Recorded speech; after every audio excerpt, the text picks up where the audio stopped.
And last but not least, guys, I just want to share with you some books my regulars have either read or already familiar with this. For those of you that are guests, if you haven't read The Psychology of Money by Morgan Housel, you need to get it. It's going to change your perspective. This is not a one-time read. The nice thing about this book is you can flip to any chapter and you can read it independent of the remainder of the book, and it will change. I'm listening to it again right now. I've been through this book numerous times. It is a game changer.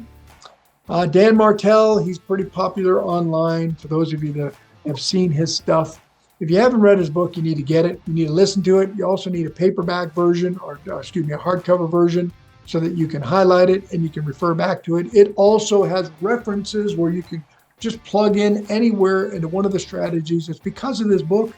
I have a VA that goes through my emails, tags them, gets them ready, organizes them, and she doesn't clean my inbox. My goal is not zero inbox. I have to see a lot of my emails, but she weeds through the junk and makes sure that what's in my inbox is just what I need in my inbox and nothing more. All of that came out of this book and what I learned in this book. And then for those of us that are Christians, and even those of us that may not be Christians, The Richest Man Who Ever Lived, this is a phenomenal must-read by Stephen Scott.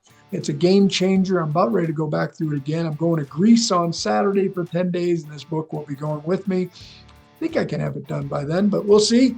And it'll help you understand godly wisdom and how to apply it to your life.